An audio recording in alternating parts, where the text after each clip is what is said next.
So, Susan, just tell everybody a bit about the industry that you worked in. Now, I knew you in my previous life. I was a senior police officer. I managed various departments at various stages in my policing career. And you were one of those people that used to come and try and sell me software, very specialized software for the police service. And that's how we got to know each other. And we became firm friends ever since. But just tell us a bit about exactly what you did over your 20, 30-year span, I think, in sales. Yeah, I've been around a long time now. Basically, I've been selling since I was a kid. Since about 14 years old, I started selling Avon door to door in the local village. It was a great way of getting some extra money and cheap makeup. So my mother had always said, she used to work in the retail world, she worked in Selfridges. She always said that sales is a great profession. You meet people, you can make reasonable money at it, and it's just fun. So I had always wanted to go into sales. It just felt I was more aligned with that. I like talking to people, I like meeting people, and sales is, you can do all of that and you make good money as well. So I got into sales, and I got my first B2B sales role in 1987, so 31 years ago. Long time ago, yes. Yeah. So I started selling stationery and office equipment. And if you talk about the sort of pressures of sales, it started then actually, because it was very clear when you're selling B2B that a business doesn't survive unless you're getting sales through the door. So I must admit, I've always had this, I suppose, self-imposed cloud above my head that says, if you don't sell or hit target for 3 months, you're going to be out the door. So I always maybe put that on myself, and it's kept me in check, particularly now I have my own business. So I carried on selling B2B through the transport industry. I worked for DHL, number one salesperson there. I enjoyed being number one. And when I met you, Cole, I was selling operational police software, so the sort of stuff that helps you guys catch criminals, So, and I'm pleased to say I did sell you a little bit of software here and there, I tried and I got there, yeah. So but as I've progressed through my career, I've seen a lot of stresses, a lot of situations whereby it wasn't just me maybe putting pressure on myself to perform at a high level. It was maybe those around me as well. And I think the other side to sales is the people that you work with. There's a lot of envy. There's a lot of egos within sales. You think that salespeople are the suited and booted. They've got the Breitling watch on. They've got the slick backed hair, and those that present well and talk well are the best salespeople. But that's not always the case. But this perception is there of an ego-driven, confident salesperson. Though I reckon some of the best salespeople are those that are the quietest and the calmest, and that they are the ones that get to know their clients intimately and know what they need. So I think there's two issues there. There's the pressure that the business puts on a salesperson to perform, but I think there's also this envy that comes from egos within the sales world, and that's a very difficult mix really to control and to manage. So that's my kind of experience of that whole stress pressure type scenario in sales. So would you say this pressure to succeed, this pressure to meet targets is one of the key factors as to why we create these highly pressurized environments within our workplace? Do I think that's the reason for it? I think we're probably guilty ourselves as individuals of maybe putting too much pressure on ourselves to perform. I must admit, I probably did that. I'm a very success-driven person. I'm not necessarily monetary-driven. I'd often be interviewed and say, so, in a job situation, they'd say, so what motivates you, Susan? And, managers tend to expect the salesperson being interviewed to say money. But for me, it was success. For me, it's about being the number one, being better than anybody else. And that's what drove me to perform. And I think that we do it ourselves, but also when times are tough, in difficult scenarios, when the business needs to get some good, profitable business through the door, a bit like in your world, where criminals need to be caught, but you've got the government taking, reducing the amount of money you've got to do that, it all becomes quite stressed. And I think the people within the teams are then teetering closer and closer to the edge of the cliff. Yeah. And that's how I saw it with my situation, is that I was pushed closer and closer to the cliff. I was probably guilty of doing that. Those around me, whether they were my peers, whether they were my managers, pushing me, until eventually I just went, just fell off the cliff. And that's the trick, is to keep people at peak performance, but without pushing them over the edge. And I think that's a tough situation for businesses. And for me, from a leadership perspective, I think that's when your leadership is most tested. You know, I recognize everything that you're saying around that highly stressed environment, highly pressured environment, where whether it's in sales or whether it's in a public sector business or whether it's in any other organization where performance is dipping, there is pressure coming from external factors or external sources to make sure that you deliver and get things on point. There could be a real pressure on the leader of the organization or leaders within the organization to push people further to achieve. And if we're not careful, that could lead to that oppressive environment that some might call bullying. Others might construe it in a wholly different way, but whatever it's called, it's very unhealthy. Would you agree? Yeah, definitely. I think what it does is it pushes people to the edge of their ability.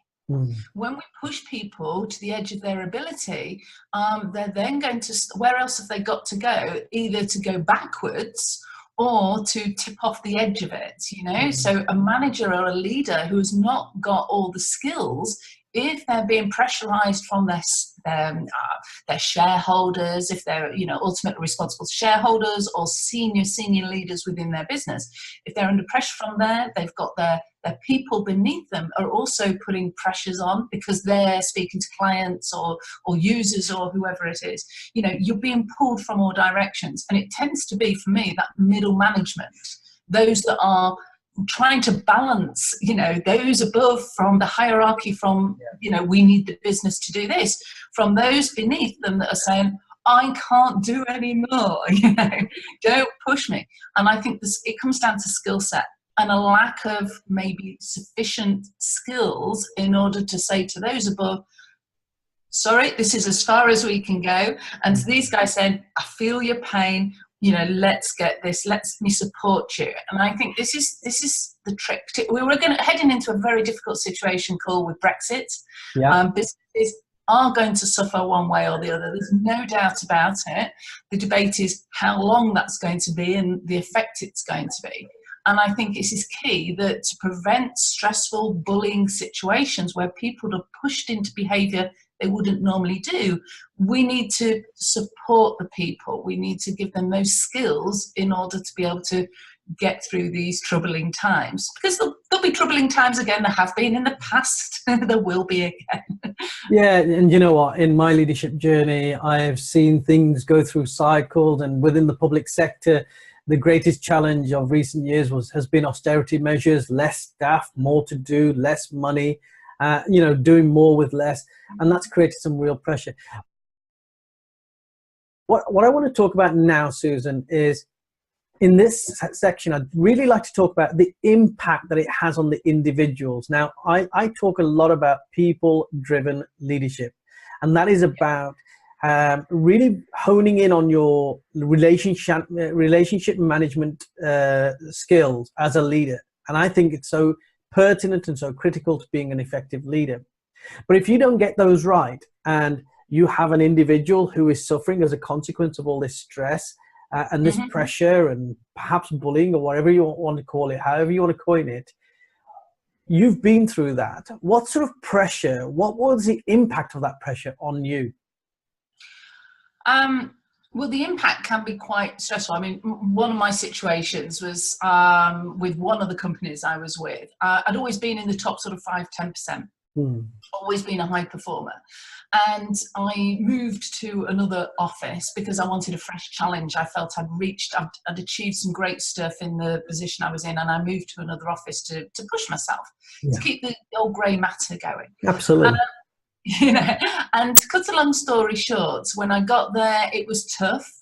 There was a new team. I was one of the few people that had come from another office, and I performed, but I only performed okay. And the other people within the team had formed a greater bond. And there was a group of women who basically started to control that situation.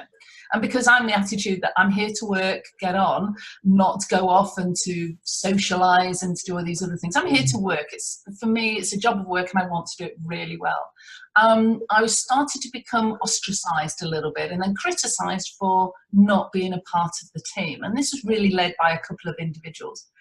The challenge came when the manager almost sided with those individuals and felt that it was me that was not being the team player, rather than realising in reality what was going on within the office environment to cause this. It ended up where I was in a difficult place personally, very upset, and every time I took this to my manager, it was me that needed to change my behaviour, not them.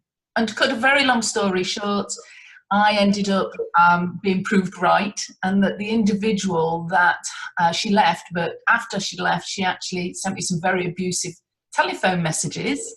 And I thought, now I have the evidence, if you like, to show those people in my workplace that this is what has been happening.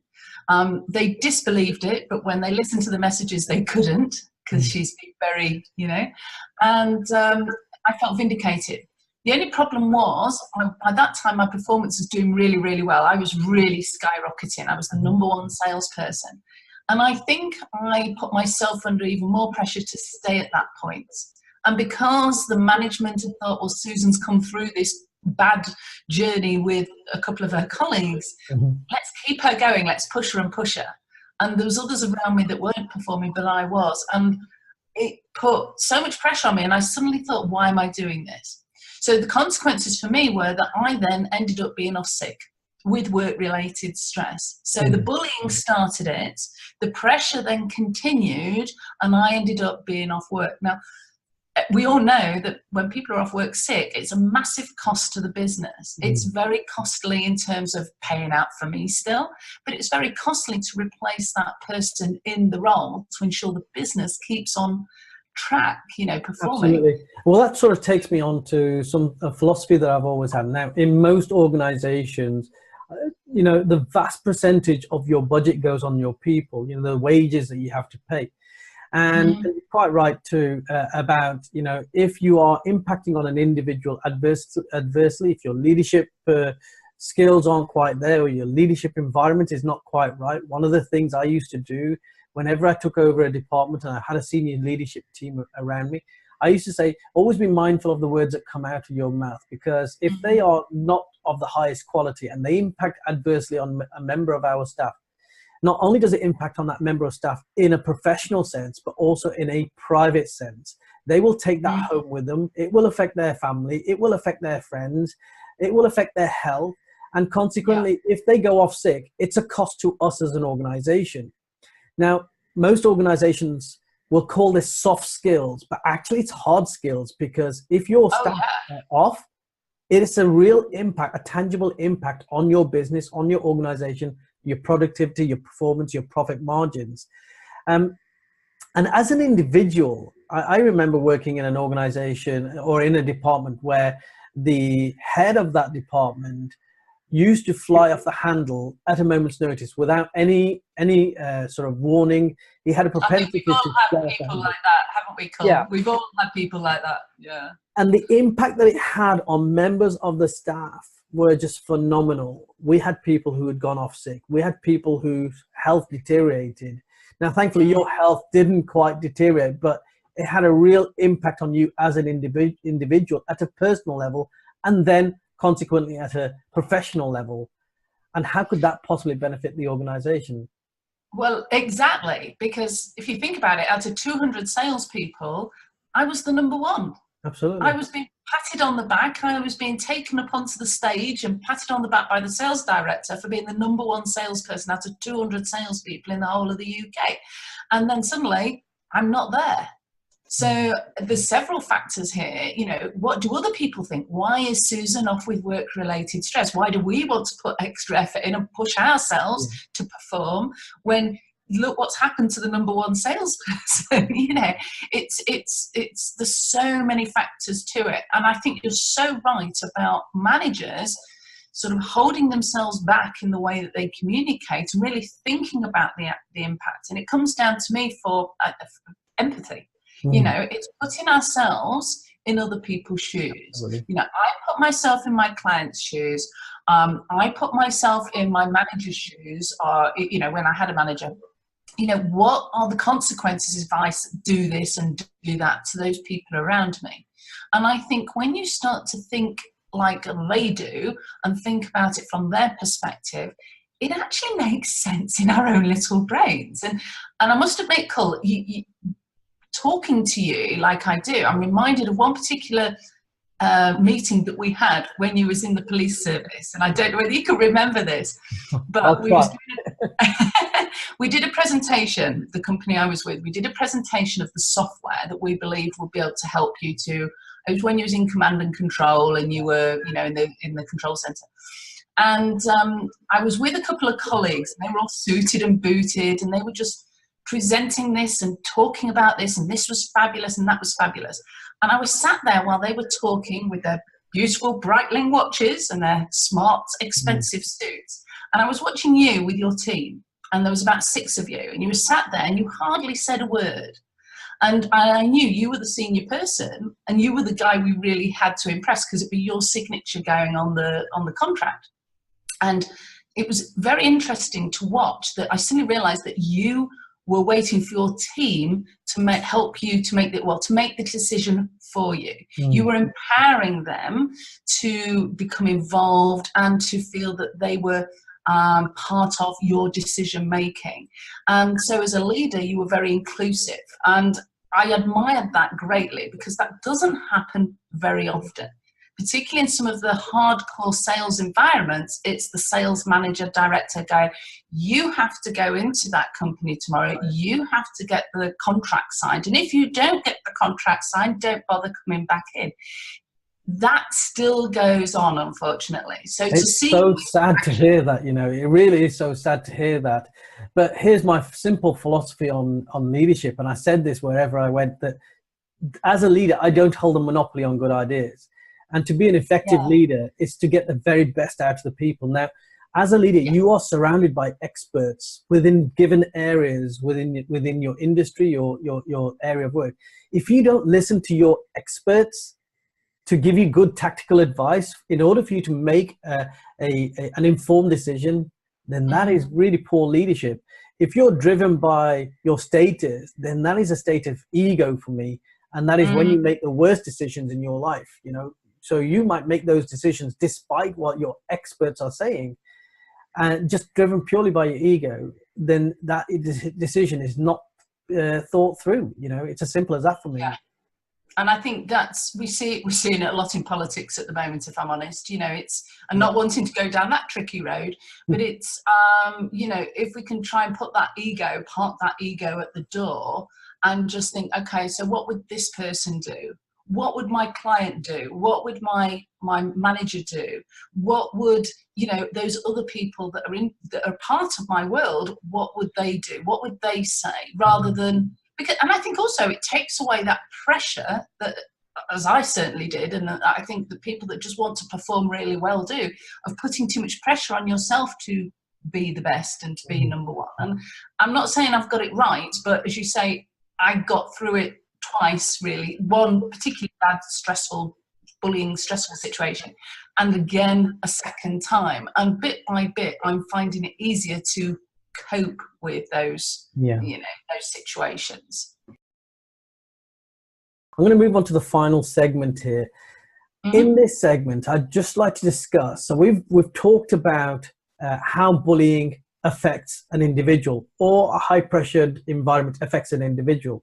We've talked about the causes of it.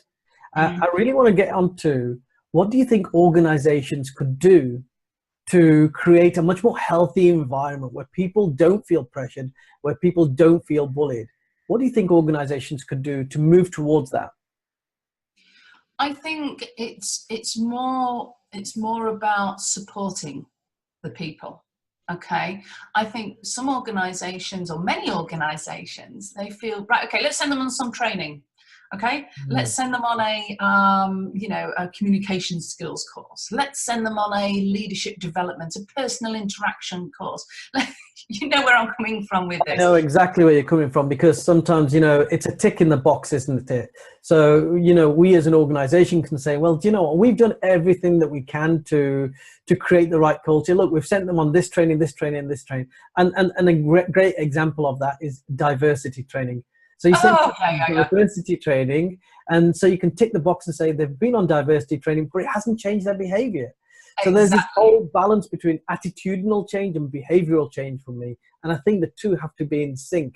So there have to be some strong policies that will challenge inappropriate behavior, challenge this ego-driven kind of mindset that we have within environments, and particularly from middle managers and leaders and to mid to senior leaders.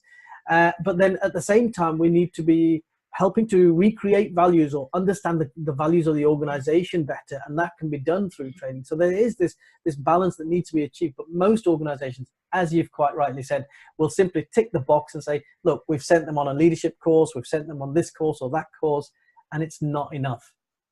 Yeah, and if they think, okay, so if the person is still exhibiting and demonstrating that bad behavior that you originally sent them on the course to help solve, that's not their fault. And they turn around and they say, well, the person we put on the course, they've not responded to the training, therefore it's the person's fault. Let's change that person. Let's get somebody else in. Let's lose that person. Now, the way I see it is training is like a sticking plaster. Okay. Great, it does a great job. It stops the blood from coming out of your body. It helps start the healing process, the changing process.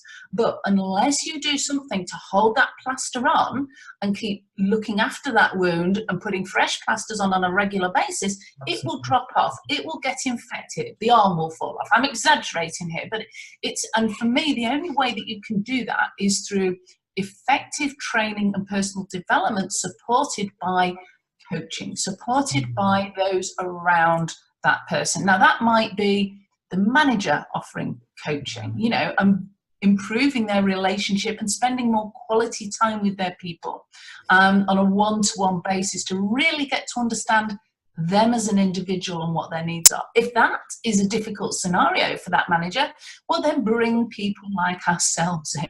And this is not about me and you selling ourselves. We know it works. I've got clients that will put me on a plane. They will fly me to the UK, wherever, and sit me in front of their teams to have a one-to-one private coaching conversation with them. And the benefits of that have been phenomenal. I've got people that have been promoted within teams, and they just need maybe somebody else from outside the organisation to have a bit of me time. A bit of me time, the way they've got somebody else outside that's outside the normal working environment to just hold that plaster on a little bit longer. Just make sure that plaster is staying there. You're talking my language completely. We're talking sticking plasters.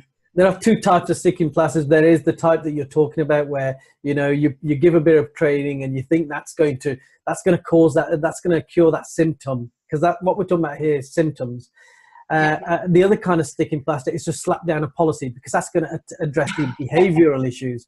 So you have these symptoms cropping up in your organization, so you just create a policy to prevent it from happening. But the real challenge is to get into the core, to get into the wound, to fix it at a root cause. And to fix anything that wound out, isn't it? Absolutely. To fix anything at a root cause, you have to get into there. You have to create the right kind of culture. I work with organizations to create coaching cultures, quite right, as you say, to create the right kind of language in the organization. Diversity for me is not about these 6 strands of diversity, female, men, women, gender, sexual orientation, all these. I think actually they homogenize people. True diversity for me is about understanding people's personality traits, their strengths, their weaknesses, and to play to the strengths and to play to the things that make them them. And that's when people feel empowered. But too many organizations are frightened to do that. But those organizations that take that brave step, it does work. They get tangible results. And that's why I don't think this is soft skills. It's not, it's hard skills. Do you know what? When you said, you weren't sure it was soft skills, and I'm like, it's right. So why do companies keep calling them soft skills? You know, because it makes the word soft makes it appear woozy and a bit pathetic and a bit unstable, you know, a bit unreliable. For me, and hard is too hard. It's a bit too aggressive. There has to be some other word we can use to describe these skills. People skills, in communication skills. I don't know. I'll have to put some thought into it. Yeah, I can't think of a terminology. What I do know is that the vast majority of your organization is made up of people. If you do not get your people strategies right, if you don't get your culture right, if you don't get the way of communicating right within your organization, everything that Susan and I have discussed will happen. It will fester in your organization. You will have bullying. You will have pressurized environments. You will have people going off sick. You will have a high turnover, and you will have a very unhappy workforce. And as a consequence of all of that, your productivity either will have a ceiling on it or it will start going down. Those are the harsh truths of not having an environment that is inclusive, that is encouraging, or that is a coaching sort of nature at the very heart of it all. I think it comes down to having an empathic environment. You know, an environment within a business that has great empathy and understand. Now, that is not sympathy. Empathy is about understanding, and if we don't understand, we communicate. It's something that I don't think many people and many businesses truly understand. So we can develop this empathic culture within a business, and I think these probably empathic skills, not soft, not hard, but empathic. I've come up with the word, Cole. It's very true, because I do a lot of work around emotional intelligence, and I think that for too long we have looked at IQ and the technical skills. And I always say technical skills are only good enough to get your foot in the door. What's going to make you really good at what you do is having good emotional intelligence, good EQ. And empathy is a central tenet of having good EQ. You need to be able to empathize to have high levels of emotional intelligence. And emotional intelligence starts fundamentally with self-awareness. We have to look at ourselves. And that's why I work with leaders, to help them to understand who they are. And then if something is not quite right with who they are, to help them to become, to self-manage, to fix who they are, to become much more unconsciously competent. And that's when you have your best relationship management with other people. And that's when empathy comes at the very core of it all. So listen, Susan, we've had our 30 minutes and it's been an amazing conversation. I'm so pleased we've been able to do this. Thank you so much for sharing your wisdom and your experience. And there was a reason why you and I connected all those years ago, because I think we both share such strong personal values that we're now sharing with organizations around the world. Yeah, that's great. And thank you very much for asking me. I knew we'd get there eventually. Where there's a will, there's a way. Thank you so much, Susan. Thank you. Bye-bye, Cole.